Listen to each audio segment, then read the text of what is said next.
नमस्कार। Super India news TV में आपका स्वागत है। मैं हूं राजेश आर्य। आइए देखते हैं आज का विशेष समाचार। निरंतर टकराव वाली राजनीति।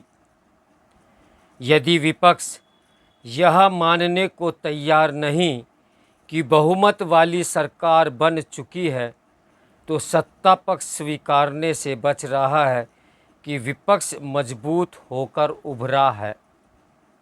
लोकसभा चुनाव खत्म हुए 2 महीने बीत चुके हैं, लेकिन राजनीतिक परिदृश्य पर अभी तक यही माहौल बरकरार है। चुनाव के बाद बहुमत की सरकार बन चुकी है। 2 संसदीय सत्र निपट चुके हैं। नई सरकार का पहला बजट भी पारित हो गया है, लेकिन सत्ता पक्ष और विपक्ष के बीच आरोप प्रत्यारोप की शब्दावली बिल्कुल वैसी ही है जैसी चुनाव के समय इस्तेमाल की जा रही थी।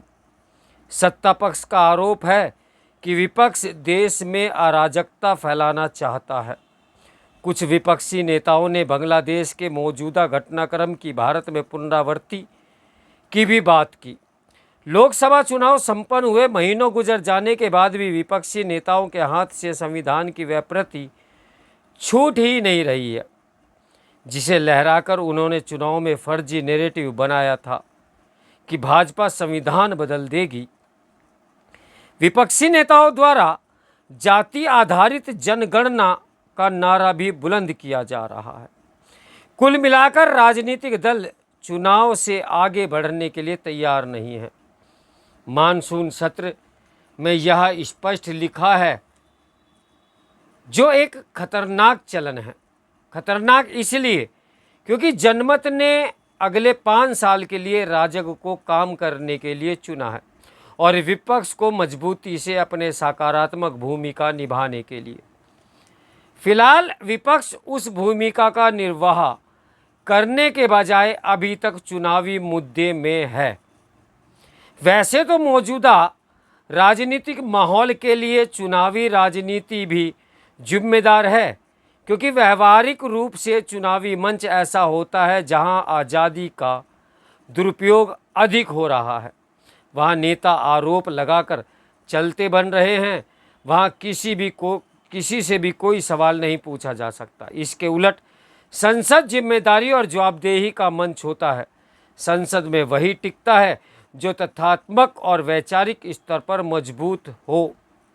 सरकार के पास तो अपना एजेंडा होता है, लेकिन विपक्ष की यह कड़ी परीक्षा होती है और वह तर्कों तथा तथ्यों से कितना सबल है। ऐसे कई उदाहरण हैं जब संसद में संख्या बल के मोर्चे पर कमजोर होने के बावजूद विपक्ष सरकार को झुकने के लिए मजबूर करता रहा है, लेकिन अब दृश्य बदलने लगे हैं।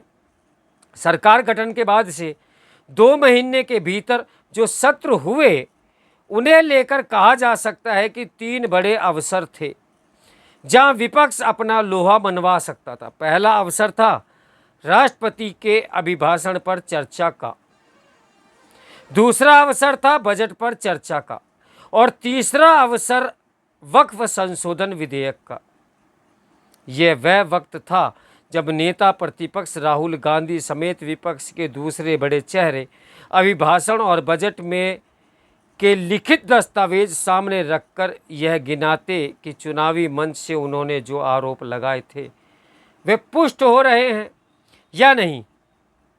अगर ऐसा संभव नहीं था तो आंकड़ों के साथ बताते कि सरकार ने अब तक विकास का जो दावा किया है वह कितना सही है या गलत, और ये एक रोड मैप भी दिखाते। बजट को तो कांग्रेस अपने मैनिफेस्टो की कॉपी बता रही थी। वह यह भी बताती है कि इसके लिए राजस्व कैसे ज़्यादा अच्छे तरीके से अर्जित किया जा सकता है। राहुल गांधी ये भी बताते हैं कि एमएसपी की संपूर्ण गारंटी के लिए उनके पास कैसा रोड मैप है और संभव था तो सरकार को इस मोर्चे पर मजबूत करते। दरअसल इसके जरिए राहुल यह साबित कर सकते थे कि वे अपनी क्षमता के आधार पर सरकार में आने के लिए तैयार हो चुके हैं। न कि सिर्फ परिवार के आधार पर, जैसा कि भाजपा की ओर से आरोप लगता है। वास्तविकता में उन्होंने किया क्या? प्रधानमंत्री समेत कई उद्योगपतियों के खिलाफ वही चुनावी आरोप मढ़े जिन्हें जनता ने फिर से खारिज कर दिया। ये एक सच्चाई है कि समूचा विपक्ष मिलकर उतनी सीटें नहीं जीत पाया जितनी अकेले भाजपा ने जीती। प्रधानमंत्री ने चुनाव में जाने से पहले एक अकेला सब पर भारी की जो बात कही थी वह एक हद तक तो सच हो गई। व्यक्तिगत आरोप के मामले में प्रत्यारोप होगा ही, लेकिन प्रधानमंत्री के आगे का सोच भी रखा। बजट सत्र की चर्चा अभिभाषण की चर्चा से आगे नहीं बढ़ पाई। जिस जनता ने वोट दिया है वह जनता जानना चाहती है कि किसी मुद्दे पर उसके नेता का सोच क्या है। वक्फ संशोधन विधेयक पेश होने के दौरान विपक्ष के कई नेताओं ने विरोध किया। यह वह अवसर था जब खासकर कांग्रेस को आगे बढ़कर मानना चाहिए था कि 2013 में जो हुआ उसमें सुधार की ज़रूरत आ गई है। राहुल गांधी तो पहले भी मनमोहन सिंह कैबिनेट के निर्णय को फाड़कर यह बता चुके थे कि उनकी सरकार ने गलत फैसला लिया था। अपनी सरकार की पुरानी गलती को मानकर राहुल अपनी छवि को विस्तार दे सकते थे। यह सकारात्मक भूमिका होती। अच्छी बात यह रही कि बहुत लंबे समय बाद बीते सत्र में कोई सदन पूरे दिन के लिए स्थगित नहीं रहा। हालांकि सदन की कार्रवाई केवल घंटों में ही नहीं बल्कि गुणवत्ता में भी आंकनी चाहिए। अफसोस की बात है कि सदन के अंदर परिपक्वता कम होती जा रही है।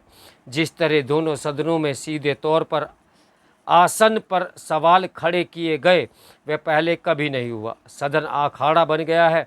सदन चला तो सही, लेकिन बांग्लादेश की अराजकता स्थिति में भारत को जोड़ने के कुछ विपक्षी नेताओं के बयान, विनय फोगाट के तकनीकी आधार पर आरोग्य ठहराए जाने के मुद्दे को राजनीतिक मोहरे की तरह उपयोग करने की कोशिश यही सोचने को मजबूर करती है कि विपक्षी दल अभी यह मानने को तैयार नहीं कि बहुमत के गठबंधन की सरकार बन चुकी है।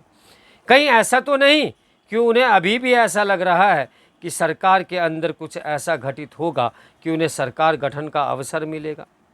इस तरह की राजनीति का असर इंटरनेट मीडिया पर भी दिख रहा है। जहां बड़ी संख्या में युवाओं की हिस्सेदारी है वहां भी एक विषाक्त माहौल तैयार हो रहा है। विपक्ष को इसका गुस्सा है कि सत्ता पक्ष यह क्यों नहीं मान रहा कि वह चुनाव हार गया और सत्ता पक्ष उनके आरोप पर मुस्कुराने के बजाय हमलावर क्यों हो रहा है।